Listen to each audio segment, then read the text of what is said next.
Hi everyone. मेरा नाम अभिषेक अग्रवाल है। मैं एक चार्टर्ड अकाउंटेंट हूँ, डीसा हूँ। अभी रिसेंटली मैंने डीआईआरएम का फाइनल एग्जामिनेशन क्लियर किया है और मैं बीकॉम ऑनर्स ग्रेजुएट भी हूँ। जनरली लोग मुझसे पूछते हैं कि क्या चार्टर्ड अकाउंटेंसी कोर्स बहुत ज़्यादा टफ है, क्या मैं ये कर पाऊँगा कि नहीं कर पाऊँगा। तो मैं ये कहना चाहता हूँ कि it's not necessary that you need to be a very brilliant student to complete CA course. अगर मैं अपनी खुद की बात करूँ तो मैं बहुत ज़्यादा वीक स्टूडेंट था। एंड जैसे कि मैं जूनियर क्लासेस में काफ़ी बार फेल भी होता था। नॉट ऐसा कि मेरा क्लास ही बैक हो गया, मैं काफ़ी सारे सब्जेक्ट में फेल होता था। जैसे मुझे याद है कि क्लास 4 में एक बार ऐसा हुआ था कि मैं सबको को बोल दिया था कि इस बार तो पक्का मेरा 95% आने वाला है। एंड हुआ ये कि मैं 11 में से 7 सब्जेक्ट्स में फेल हो गया था। तो वो बहुत ज़्यादा एम्बैरेसिंग मोमेंट था, हालांकि आज मुझे बहुत फ़नी लग रही है। उस समय मेरे दिमाग में ये था कि हाँ, कि एक दिन ऐसा आएगा कि जब मैं टॉप करूँगा। तो वो बस एक ड्रीम था मेरे अंदर में कि हाँ, कि मुझे टॉप करना है, टॉप करना है। ऐसा कुछ नहीं था कि मैं बचपन से बहुत ज़्यादा ब्रिलियंट था कि मैं कुछ भी पढ़ता हूँ मुझे फटाक से समझ में आ जाता है, ऐसा कुछ भी नहीं है। बल्कि मैं अपना बात करूँ तो मैं बल्कि अपने आप को बिलो एवरेज स्टूडेंट समझता हूँ। मुझे एक ही चीज़ को करीब करीब 3 से 4 बार पढ़ना पड़ता था कि मुझे उसे नॉर्मली समझने के लिए, और उसे दिमाग में बिठाने के लिए तो मतलब करीब करीब 6 से 7 बार इन टोटल मुझे कंप्लीट करनी पड़ती थी। टिल क्लास 10 मैं इतना कुछ अच्छा परफॉर्म कर भी नहीं रहा था, मैं मीडियोकर स्टूडेंट ही था। फिर 11 में मैं स्टडी पर्पज़ के लिए जो मेरा होम टाउन था धुपगुड़ी, मैं वहाँ से शिफ्ट होकर मैं सिलीगुड़ी में आया था। एंड सिलीगुड़ी में मैं पहले मॉडलर केयरटेकर स्कूल में गया था। एंड उस समय मुझे ऐसा फील हुआ कि मैं बहुत बड़ा गलती कर दिया हूँ, कि मुझे वहाँ पे मतलब पढ़ाई वाला फील नहीं आ रहा था। एंड देन मैंने ड्रॉप किया और दिल्ली पब्लिक स्कूल सिलीगुड़ी में इंटर किया। एंड मैं 2 महीना पीछे था, मैं जून में ज्वाइन किया था स्कूल, तो मैं काफ़ी पीछे था उस समय। तो मुझे काफ़ी डिफ़िकल्टी आ रही थी, लेकिन मैं पढ़ाई कंटिन्यू कर रहा था, जैसे तैसे किए जा रहा हूँ। उतना कुछ खास समझ में नहीं आता, फिर भी मैं कोशिश करते रहता। एक तो ये भी था कि उस समय उतना ज़्यादा सोशल मीडिया एंड ऑल ये सब ज़्यादा था नहीं, तो और मैं नया था सिलीगुड़ी में, तो मेरे पास में उतने फ्रेंड्स भी नहीं थे बात उत करने के लिए। तो मैं पढ़ते ही रहता था। ऊपर से मैं एकदम भी सोशलाइज नहीं कर पाता था। मुझे लोगों से बात करने में कुछ भी मतलब कोई भी कन्वर्सेशन करने में मतलब मुझे बहुत ज़्यादा डर लगता था कि ये मुझे चिढ़ाएगा या फिर कुछ करेगा। एंड एक्चुअली में मेरा रैगिंग भी बहुत होता था। मैं उस समय करीब करीब 40 किलो का था। तो सब कोई एज सच मुझे काफ़ी ज़्यादा मतलब कि मॉक करते थे। तो मेरे पास में रहते कि मतलब कि एक ही ऑप्शन रहता था कि हाँ, कि मैं पढ़ूँ घर में बैठ के। तो घर में तो क्या, मैं पेइंग गेस्ट में रहता था।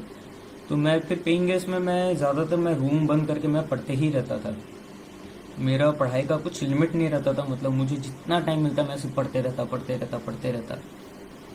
अब लोगों को लगता था कि मैं बहुत ज़्यादा ब्रिलियंट हूँ, कि मुझे मतलब सब कुछ अच्छा से समझ में आ जाता है, मैं जो भी पढ़ता हूँ एक बार में ग्रैब हो जाता है।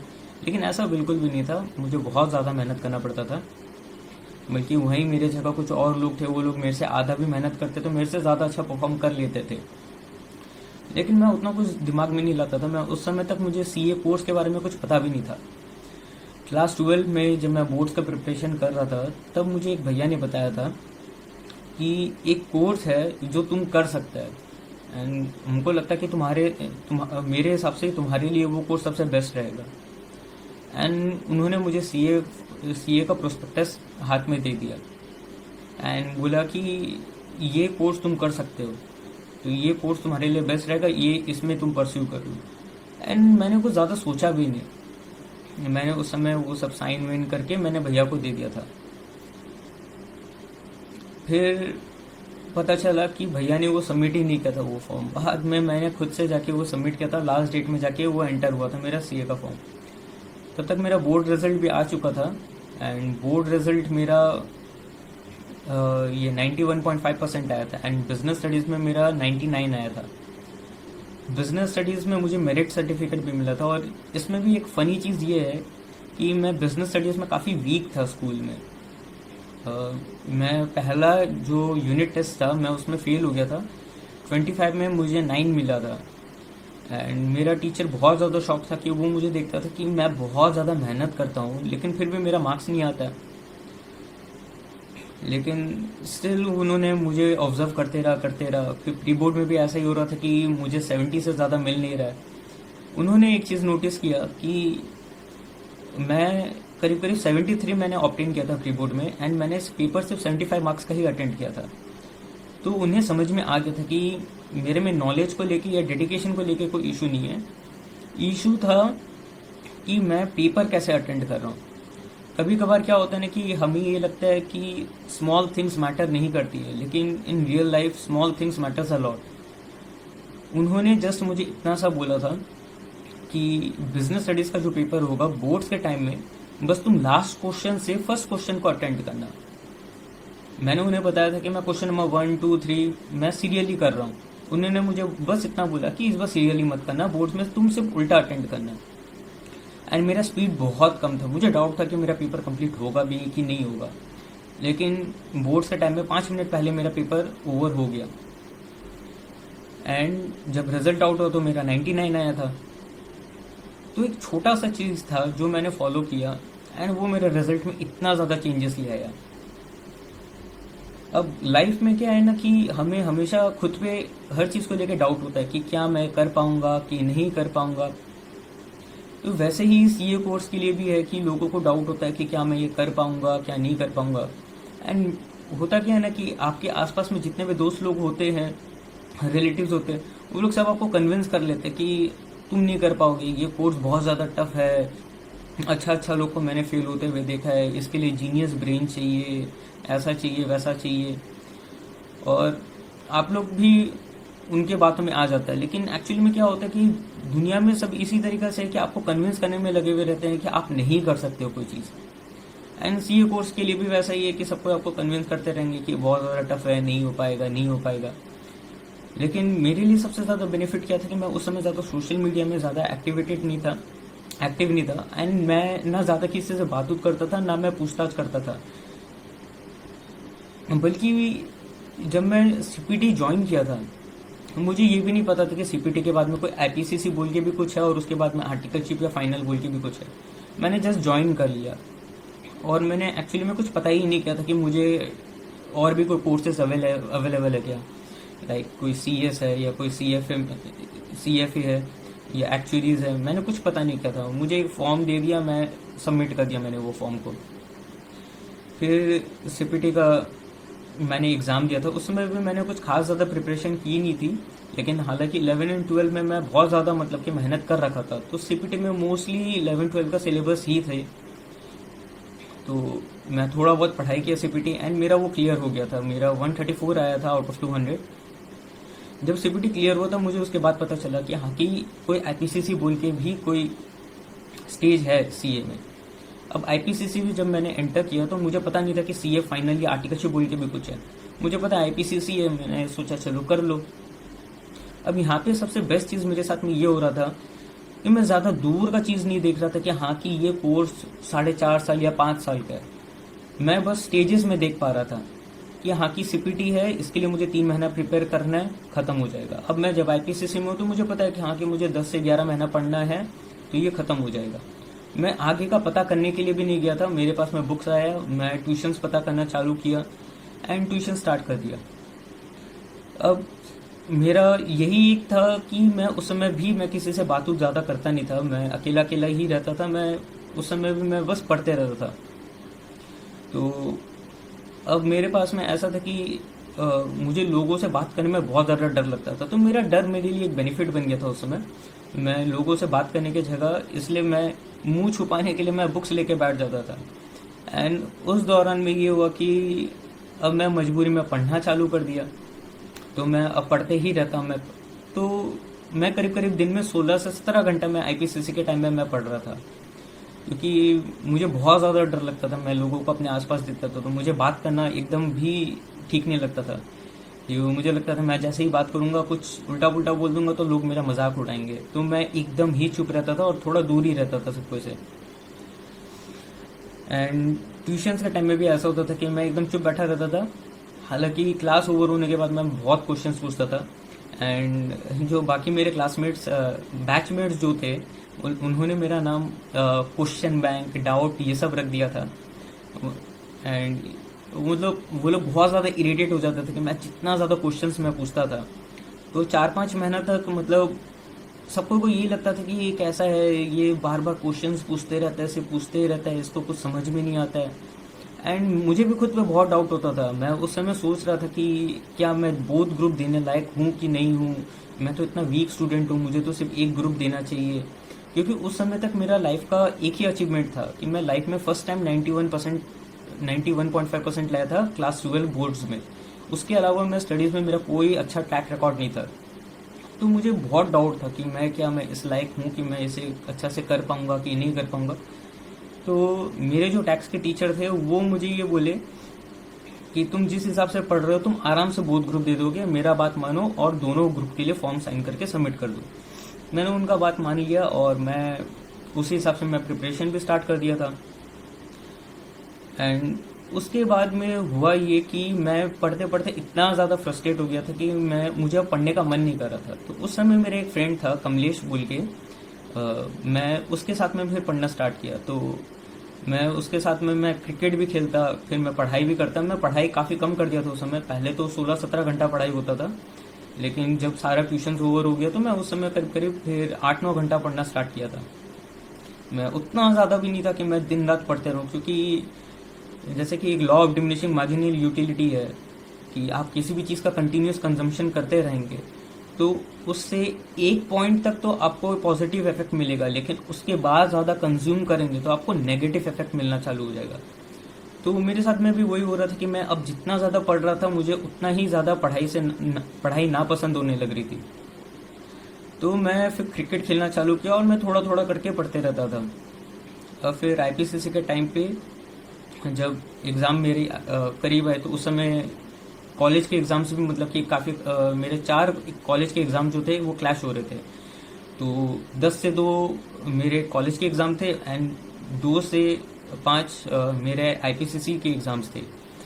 एंड कॉलेज के एग्ज़ाम्स के लिए ऐसा था कि मुझे पता भी नहीं था कि कौन सा सब्जेक्ट का एग्ज़ाम्स कब है। क्वेश्चन पेपर मुझे हाथ में मिलता तब मुझे पता चलता कि हाँ कि ये सब्जेक्ट है। एंड मैं उसके ऊपर मैं फिर कुछ भी बना के मैं लिख देता था। अब सीए कोर्स का ये एक बेनिफिट था कि करीब करीब मेरे कॉलेज की पढ़ाई मतलब सीए के सिलेबस में ही कवर्ड थी, तो मुझे उतना कुछ अलग से कॉलेज के लिए पढ़ने की दरकार नहीं थी। तो वो सारा कंप्लीट कवर्ड थी मेरी। अब सबसे पहला एग्ज़ाम जो था मेरा आईपीसीसी का वो था अकाउंटिंग का पेपर 1। एंड उससे मैं 2 दिन पहले मैं मूवी देखने के लिए चल गया था, क्योंकि मैं काफ़ी बार सिलेबस ख़त्म कर चुका था और मैं काफ़ी बोर हो चुका था। तो मैं ज़्यादा प्रेशराइज नहीं करना चाहता था खुद को, तो मैं आराम से मैं मूवी देखा एंड ज़्यादा प्रेशर नहीं ले रहा था। मैं एग्ज़ाम दे दिया, मुझे लग रहा था कि मैं करीब करीब शायद पेपर अच्छा गया, 70-72 ऐसे कुछ आ जाएगा मेरा। फिर जब आईपीसीसी का सारे एग्ज़ाम्स ख़त्म हुआ तो उसके बाद में जब रिज़ल्ट आउट हुआ तो मैं खुद शॉक्ड हो गया कि मेरा नॉर्थ बंगाल हाईएस्ट था एंड अकाउंटिंग में मेरा 98 मार्क्स था, जबकि मेरा उसमें पेपर इनकम्प्लीट था। इनकम्प्लीट इन द सेंस कि मैं बैलेंस शीट बना रहा था, उसमें मुझे लास्ट अमाउंट डाल के उसे टोटल करना था, तो वो टोटल मैं नहीं कर पाया था। क्या पता है अगर मैं शायद टोटल कर लेता तो शायद 100 आ जाता, लेकिन चलिए ठीक है, फिर भी 98 आया तो मैं काफ़ी खुश था। तो ये लाइफ में मेरा सबसे बड़ा अचीवमेंट था कि मैं फर्स्ट टाइम कभी मैं टॉप किया। उसके बाद से सबको को लगने लगा कि मैं बहुत ज़्यादा जीनियस हूँ या बहुत ज़्यादा ब्रिलियंट हूँ, लेकिन ऐसा बिल्कुल भी नहीं था। मुझे बहुत ज़्यादा पढ़ना पड़ता था, बहुत ज़्यादा। बल्कि ऐसा होता था ना कि ट्यूशन्स में भी काफ़ी बार मुझे सुन के कुछ समझ में नहीं आता था। मैं घर में आता था, मैं 2-3 बार रिवाइज करता था, देखता था, एनालाइज करता था, तब मुझे जाके समझ में आता था कि हाँ कि ये चीज़ क्या है। बाकी लोग बल्कि कि काफ़ी लोग ऐसे थे कि वो लोग एक बार क्लास में सुन लेते हैं एंड उनको समझ में आ जाता था। देखिए आईपीसीसी टाइम में काफ़ी सारे टॉपर्स लोग से भी मैं टिप्स ले रहा था कि वो कैसे कैसे पढ़ाई करते हैं। तो जो मेरे से पहले वाले जो बैच की जो टॉपर थी, मैं उनसे बात किया था। तो मैं उनसे पूछ रहा था कि आप कैसे पढ़ते हो, आप क्या करते थे, मुझे भी थोड़ा बताइए। तो वो बोली थी कि मेरे नज़र में तो जो दिन में 16-17 घंटा पढ़ता है वो एक नंबर का बेवकूफ़ है। एंड मैंने उन्हें कहा था कि फिर तो वो बेवकूफ़ मैं हूँ, क्योंकि मैं खुद 16 से 17 घंटा पढ़ता हूँ। एंड वो ऐसी थी कि वो सिर्फ 4 घंटा पढ़ती थी, एंड वो आईपीसीसी में उनका रैंक भी आया था बल्कि। तो वो बहुत ज़्यादा ही ब्रिलियंट ब्रेन थी। तो अब वही बात हो जा रहा है कि अगर आप बहुत ज़्यादा ब्रिलियंट हो तो आप कम पढ़ के भी आपका हो जाएगा, और अगर कम ब्रिलियंट हो तो हाँ कि आपको एफर्ट ज़्यादा देना पड़ेगा, लेकिन ऐसा कुछ नहीं है कि आपका सीए कंप्लीट नहीं होगा। क्योंकि मुझे पता है कि मेरे फ्रेंड्स लोग मेरे मेमोरी को लेकर कितना ज़्यादा मजाक उड़ाते हैं, एंड जबकि मेरा मेमोरी ख़राब है, मैं फिर भी सीए के एग्ज़ाम्स में बल्कि थ्योरी सब्जेक्ट्स में ही ज़्यादा मार्क्स ऑब्टेन कर करके मैं मतलब कि मैं अपना टोटल स्कोर आगे बढ़ाया हूँ, जबकि मेरा मेमोरी अच्छा नहीं है। अब मेन मैटर क्या हो जाता था मेरे साथ में कि मुझे मतलब एक्सपीरियंस के साथ साथ मुझे समझ में आ जा रहा था कि मैं पढ़ाई में कहाँ गलती कर रहा हूँ, मुझे क्या चीज़ करना है नहीं करना है। मुझे जो समझ में आया कि स्टडीज़ में ऐसा कुछ नहीं है कि आपको बहुत ज़्यादा ब्रिलियंट होना पड़ेगा, कि बहुत ज़्यादा शार्प माइंड चाहिए, लेकिन सबसे ज़्यादा ज़रूरी ये है कि आपका मैनेजमेंट स्किल अच्छा होना पड़ेगा। जैसे मेरे कुछ फ्रेंड है जो बहुत ज़्यादा ब्रिलियंट है, वो उनका कॉपी भी देखेंगे तो वो कुछ खास तरीके से मेंटेन नहीं कर रखे हैं, लेकिन एक चीज़ है कि वो बुक में क्वेश्चन देखेंगे कि हाँ कि क्वेश्चन यहाँ पे है, तो उनको पता है कि हाँ की कॉपी में कहाँ पे होगा। लेकिन मेरा वैसा नहीं था, मैं बुक में भी पेज नंबर लिखता था, मैं कॉपी में भी पेज नंबर लिखता था। मुझे ये सब समझ में नहीं आता था कि हाँ कि अगर ये क्वेश्चन है तो ये कॉपी में कहाँ मिल सकता है। मैं सब कुछ मैनेज करके रखता था। मैं अलग से मैं नोट मेकिंग भी करता था, बहुत सारा चीज़ था। मैं स्टडी टिप्स की भी मैं एक दो वीडियो बनाऊंगा कि कैसे कैसे पढ़ाई करना है नहीं करना है। हालांकि अभी फ़िलहाल मैं अपना एक्सपीरियंस शेयर कर रहा हूँ कि मेरा सीए जर्नी किस तरीक़ा से रहा था। फिर जब आईपीसीसी क्लियर हुआ तब मुझे पता चला कि आर्टिकलशिप बोल के भी कुछ है, और आर्टिकलशिप के साथ साथ में ही सीए फाइनल का भी पढ़ाई करना पड़ता है। अब मैं उस समय ये सोच रहा था कि अब और कितना स्टेजेस है इसमें, मैं बहुत ज़्यादा कंफ्यूज हो गया था। तब मैं जाके पता कर रहा था कि और कितना स्टेजेस है इसमें, तब जाके मुझे पता चला था कि और कोई स्टेजेस नहीं है, सीए फाइनल ही एक फाइनल स्टेज है। ये क्लियर होने के बाद में मुझे डिग्री मिल जाएगी। अब इस टाइम में हुआ ये कि मैं गया आर्टिकलशिप करने के लिए, एंड आर्टिकलशिप में चाहिए होती है फिर कन्वर्सेशन स्किल्स एंड ऑल। तो उस समय तक मेरे पास में कोई कन्वर्सेशन स्किल्स नहीं थी, एंड सबको को पता था कि मैं क्वेश्चंस बहुत पूछता हूँ। तो ऑफिस में सबको मुझे थोड़ा दूर ही रखते थे, क्योंकि उन्हें डर लगता था कि मैं क्या क्या सवाल पूछूंगा फिर परेशान करूंगा, इसलिए थोड़ा अवॉइड ही करते थे। एंड मुझे भी बहुत ज़्यादा डर लगता था सबको ऐसे कुछ ना कुछ पूछने में। टीचर्स लोग का बात अलग होता था, वो लोग खुद से बुला के बोलते थे कि कोई डाउट हो तो पूछो। लेकिन अब ऑफिस में तो अगर जो लोग आर्टिकलशिप कर रहे हैं या फिर थोड़ा भी आइडिया है ऑफिस का, तो वो लोग कोई भी एंटरटेन नहीं करते हैं कि हाँ कि बार बार आके कोई पूछे। वो लोग यही चाहते हैं कि खुद से पढ़ो, समझो और काम करो। एंड मेरे से उस तरीक़ा से हो नहीं रहा था। एंड आर्टिकलशिप टाइम में मैं बहुत ज़्यादा गड़बड़ी किए जा रहा हूँ काम में। एंड कितना बार ऐसा होता था कि मैं गड़बड़ी ना भी करूँ तो काफ़ी सारे लोग ऐसे थे कि वो लोग अपना ही गलती का ब्लेम भी मेरे ऊपर ही डाल देते थे। एंड कोई भी इजीली बिलीव कर लेता था कि हाँ की गलती तो इसने ही की होगी। एंड बहुत ज़्यादा ख़राब आर्टिकलशिप पीरियड जा रहा था मेरा उस समय, मतलब करीब करीब 7 मंथ्स हुआ था मेरा उस समय। एंड आई वॉज लाइक कि भाई कि अब ख़त्म करो, मुझे ये एक तरीक़े से काला पानी का सज़ा टाइप जैसा लग रहा था और बर्दाश्त ही नहीं हो रहा है। अब उस आर्टिकलशिप के दौरान फिर मम्मी को जॉन्डिस भी हुई थी बीच में, तो मैं 1 महीना ऑफिस से भी गैप लिया था। तो मैं उस समय मैं खाना बनाना ये सब भी सीखा था। तो एज़ यूजुअल कोई मेडिकल लाइफ नहीं चल रही थी, नॉर्मल जो सबको के जिस हिसाब से चलती है लाइफ उसी तरीके से मेरी लाइफ चल रही थी। एंड साथ ही साथ में मेरा ट्यूशन एंड और पढ़ाई ये सब चले जा रहा था। और फिर जब फाइनल सीए फाइनल का टाइम आया, जब मुझे लीव चाहिए थी, तो मुझे करीब करीब उस समय 2.5 मंथ्स की लीव मिली थी। हालांकि मैं उस समय तक सिलेबस करीब करीब 3 बार ख़त्म कर चुका था ऑलरेडी, तो मुझे टेंशन नहीं थी। मुझे उस समय तक ऐसा लग रहा था कि मैं तो पक्का इस बार मेरिट लिस्ट में आऊँगा ही आऊँगा, टॉप 50 तो कुछ ना कुछ तो हो ही जाएगा इस बार, अच्छा रैंक आएगा। एंड एक तो आईपीसीसी में भी मैंने टॉप किया था, तो मुझे खुद से ज़्यादा एक्सपेक्टेशंस होने लग गई थी। लेकिन जब सीए फाइनल का एग्ज़ाम जब कंप्लीट हुआ, उस समय भी मुझे लग रहा था कि मेरा पेपर काफ़ी अच्छा गया है, मुझे 4-5 सब्जेक्ट में तो एग्जामेशन मिल जाना चाहिए। लेकिन जब रिज़ल्ट मिला तो मैं कम्प्लीटली शॉक्ड। मेरा उस समय 369 आया था आउट ऑफ 400, एंड एसएफएम में मेरा 37 आया था आउट ऑफ 40। मतलब मैं इंडिविजुअली भी सब्जेक्ट में फेल हुआ था एंड एग्रीगेट में भी फेल हुआ था। एंड उस समय मैं कंप्लीट शॉक था। एक तो उस समय रिसेंटली मेरा ब्रेकअप भी हुआ था, मैं एक उधर एक अलग ही डायलेमा में था। और एंड दूसरी तरफ फिर मेरा रिजल्ट आया कि मैं फेल हो गया हूँ, तो मेरा और ज़्यादा हालत ख़राब हो गया। एंड उस समय ऐसा सिचुएशन हो रखा था कि मैं नम हो रखा हूँ, एंड स्टिल अब मुझे फिर से दोबारा से पढ़ना भी है, तो मुझे उस कंडीशन में पढ़ना भी था। एंड उस समय मेरा इंसोमिया भी चल रहा था, मुझे नींद नहीं आती थी, बहुत ज़्यादा बुरा हाल होकर रखा हुआ था। मतलब मैं बेड पे लेटा रहता था, मुझे एकदम भी नींद नहीं आती थी उस समय।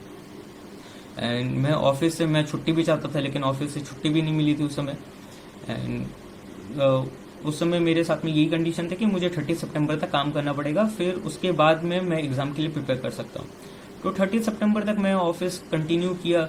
एंड 1 अक्टूबर से मुझे छुट्टी मिली। एंड जब 1 अक्टूबर को मुझे छुट्टी मिला, तो उसमें भी एक फ़नी चीज़ ये हुई कि जिस दिन मुझे छुट्टी मिली, मुझे उसी दिन चिकन पॉक्स भी हो गया। तो अब उस समय हार्ट ब्रोकन भी था, मैं एग्ज़ाम में भी फेल हो चुका था, मैं उस दर्द से भी गुजर रहा था। जस्ट ऑफिस ख़त्म हुआ तो मैं अब वापस से मुझे स्टडीज़ का फ्लो में भी आना था, उसके लिए भी एक टेंशन था अलग। एंड साथ ही साथ फिर चिकन पॉक्स भी हो गया और इंसोमिया भी। तो अब बहुत ही ज़्यादा हेडेक होके रखा हुआ था।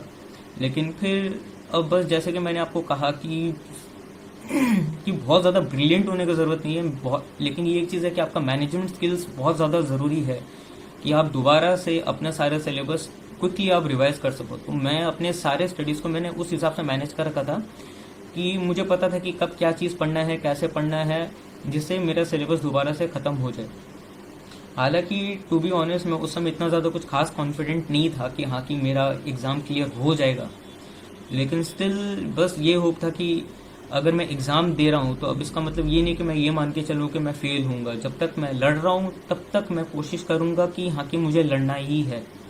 तो अब भले मैं फ़ेल हूँ वो बात का बात है, लेकिन अगर बाई चांस मैं 1 या 2 मार्क्स के लिए मैं फ़ेल हो गया तो मुझे बहुत ज़्यादा सदमा पहुँचेगा, तो मैं वो नहीं चाहता था। तो इसलिए मैं कोशिश में यही था कि जितना भी हो सके मैं पढ़ते रहूँ।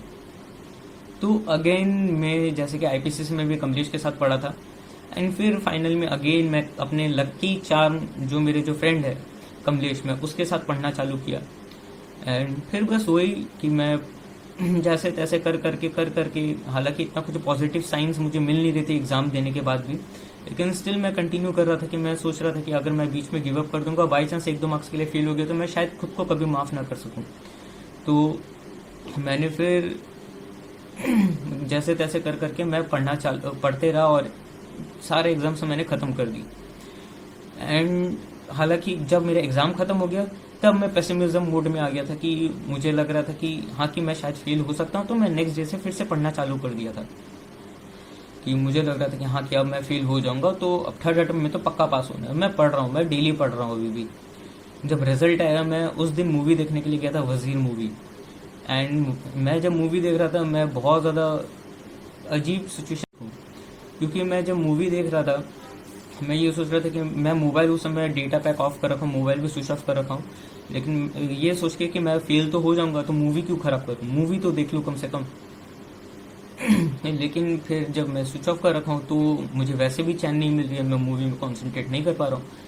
मैंने मोबाइल ऑन की एंड उसके बाद में जैसे मैंने ऑन किया तो मेरे पास में कॉल आया, एंड मेरे एक फ्रेंड ने मुझे बताया कि अभिषेक तू पास हो गया।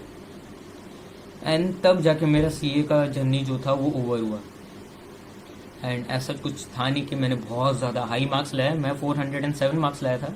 हालांकि ये जो मेरा डर था कि मैं 1-2 मार्क्स के लिए फेल हो सकता हूँ वो सच हो सकता था अगर मैं गिव अप कर देता तो, क्योंकि मेरा फर्स्ट ग्रुप में 198 था जो कि 200 मार्क्स से 2 मार्क्स शॉर्ट था, लेकिन सेकंड ग्रुप में 209 था एंड लास्ट पेपर में मेरा 61 था। अगर मैं लास्ट पेपर में गिव अप कर देता और 61 की जगह अगर 51 हो जाता तो मैं 198 और 199 लाके मैं बोथ ग्रुप में फेल हो जाता और शायद से मैं कभी शायद सीए बनने का दोबारा सोचता ही नहीं। लेकिन लास्ट मोमेंट तक जैसे तैसे करके कंटिन्यू करके पढ़ना मेरे लिए बहुत ज़्यादा बेनिफिशियल रहा।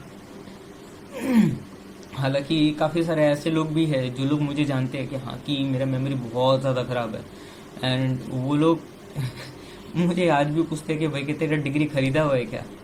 तो उन्हें पता है कि हाँ कि मेरा मेमोरी किस हिसाब से है, मैं कितना ज़्यादा ब्रिलियंट हूँ और नहीं हूँ। फिर जैसे मेरा सीए ख़त्म हुआ तो अब उसके बाद में मैं बोर हो चुका था पढ़ाई से फॉर द टाइम बिंग। लेकिन फिर 1 साल बाद मुझे फिर इच्छा हुआ कि हाँ कि भाई अब और डिग्री लिया जाए। तो मैंने फिर दीसा किया। फिर दीसा में भी ऐसा होता कि मैं फर्स्ट अटेम्प्ट में फेल हो गया था। अब उस समय तक फनी बात क्या था कि मैं लोगों को स्टडी टिप्स दे रहा था। मैं 2-2 ढाई-ढाई घंटा का सेमिनार ले रहा था कि पढ़ाई कैसे करना है। मैं स्टडीज कोच बन के रखा हुआ था एंड मैं खुद है ना डीसा का फर्स्ट अटेम्प्ट में फेल हो गया। एंड मेरे एक फ्रेंड ने मुझे कहा कि तू लोगों को सिखाता है कि पढ़ाई कैसे करना है और खुद फेल हो रहा है। तो उस समय मुझे गुस्सा आ गया, मैं फिर कुछ बोला नहीं। लेकिन फिर ये एक चीज़ था कि मैं फिर से है ना अपना जो भी टेक्निक्स था मैं इम्प्लीमेंट करना चालू किया। एंड फिर मैंने दीसा भी क्लियर कर दिया। एंड जैसे दीसा ख़त्म हुआ मेरा, फिर मैंने उसके बाद में दूसरा कोर्स ज्वाइन किया। तुरंत ज्वाइन नहीं किया था, लेकिन फिर विद टाइम मुझे समझ में आया कि हाँ कि भाई अब और एक डिग्री मैं ले लूँ। तो मैंने डीआरएम स्टार्ट किया। एंड उस समय तक फिर से मेरा सारा स्टडीज़ हैबिट जा चुका था, तो मैं फिर से पढ़ना चालू किया। वैसे मैं बता देता हूँ, दीसा एंड डीआरएम जो है वो पोस्ट सीए क्वालिफिकेशन कोर्स है, तो ज़्यादा आप लोग को सुनने नहीं मिलेगा। तो जो लोग सीए कर लेते हैं उनको पता होता है कि क्या होता है ये दीसा, क्या होता है डीआरएम। तो मैं फिर डीआरएम पढ़ना स्टार्ट किया। एंड फिर धीरे धीरे धीरे धीरे करके मैंने डीआरएम का भी सारा सिलेबस करीब करीब 5 बार ख़त्म कर लिया। और हाँ, सीए फाइनल फर्स्ट अटेम्प्ट में भी मेरा ऐसा होता कि मैंने 5 बार सिलेबस ख़त्म की थी फर्स्ट अटेम्प्ट में, लेकिन मैं फिर भी फेल हो गया था। तो ऐसा कुछ नहीं था कि मैं ज़्यादा पढ़ लोगे तो पास हो जाओगे, उसका कोई गारंटी नहीं है। और वहाँ पे मेरे कुछ कुछ फ्रेंड्स लोग भी थे जो लोग एक बार पढ़े थे, वो लोग क्लियर भी कर लिए थे। तो थोड़ा बहुत किस्मत भी है और काफ़ी मेहनत भी है, तो वो दोनों चीज़ के ऊपर निर्भर करती है आपका सीए फाइनल का एग्ज़ाम, सीए फाइनल क्या टोटल सीए करिकुलम भी। तो डीआरएम में भी वैसा ही था कि मैं करीब करीब 5 बार सिलेबस ख़त्म कर दिया था। एंड उस समय मैं बहुत ज़्यादा हाईली कॉन्फिडेंट था कि हाँ कि मैं क्लियर कर लूँगा। तो फर्स्ट अटेम्प्ट में मेरा क्लियर हो गया। एंड फिर मैंने पता किया तो सारा मार्क्स कंपैरिजन एंड इंस्टीट्यूट से मुझे पता चला कि मैं ऑल इंडिया रैंक 4 हुआ हूँ और वेस्ट बंगाल टॉप। तो यही था मेरा स्टडीज़ जर्नी। तो ऐसा कुछ नहीं है कि आपको बहुत ज़्यादा ब्रिलियंट होना पड़ेगा, बस वही है कि हाँ कि अगर आप डेडिकेटेड रहते हैं तो फिर आसान है। लेकिन अगर आप डेडिकेटेड नहीं रहते हैं, खुद पे बहुत ज़्यादा डाउट करते हैं, तो फिर मुश्किल है। हालांकि ऐसा नहीं है कि मैं खुद पे डाउट नहीं करता हूँ, मैं भी खुद पे बहुत डाउट करता हूँ कि मैं कर पाऊँगा कि नहीं कर पाऊँगा। ज़रूरी नहीं है कि आप सिर्फ स्टडीज़ फील्ड में डाउट करें खुद को, बाकी चीज़ भी होती है। मैं भी खुद के ऊपर डाउट करता हूँ कि मैं कर पाऊँगा कि नहीं कर पाऊँगा। जैसे ऑफिस में मुझे बोला जाता था कि कभी ऑफिस मत खोलना, तुम नहीं चला पाओगे, ऑफिस तुम्हारी बस की बात नहीं है। लेकिन फिर भी मैंने ऑफिस की एंड चलो चल रहा है अभी अच्छा। लेकिन अब मैं इसके ऊपर ज़्यादा मैं कमेंट नहीं कर सकता, क्या पता कि एडवर्टीज़मेंट का रूप ले ले। तो सीए गाइडलाइन के हिसाब से एडवर्टीज़मेंट इज़ नॉट अलाउड। तो वही है कि थोड़ा बहुत आप डाउट भी करोगे खुद को, लेकिन बस वही है कि आपको एक लाइफ में प्रिंसिपल बनानी पड़ेगी कि हाँ कि मैं ये कर सकता हूँ। एंड आपको बस फिर बाकी लोगों को अवॉइड करना होगा ये सुनना कि तुम्हारे लिए कोर्स नहीं है, तुम नहीं सकोगे। ये आपकी जर्नी है, या आपको डिसाइड करना है कि आप ये करना चाहते हो कि नहीं करना चाहते हो, या कर पाओगे कि नहीं कर पाओगे। ये बाकी लोग के लिए छोड़ दीजिए कि बाकी लोग क्या बोलते हैं। काफ़ी लोग ऐसे होते हैं जो लोग है ना क्लास 12 भी पास नहीं किए होते, लेकिन वो लोग सीए फाइनल के स्टूडेंट को बताते हैं कि हाँ कि सीए का प्रिपरेशन कैसे करना है। तो बाकी लोग का बात छोड़ दीजिए, ठीक है। तो स्टडीज़ के लिए ऐसा कुछ नहीं है कि आपको बहुत ज़्यादा ब्रिलियंट होना पड़ेगा। ये मैं आपको काफ़ी बार बोल चुका हूँ, ब्रिलियंस ज़रूरी नहीं है, लेकिन हाँ डेडिकेशन चाहिए, डेडिकेशन ज़रूरी है। Thank you.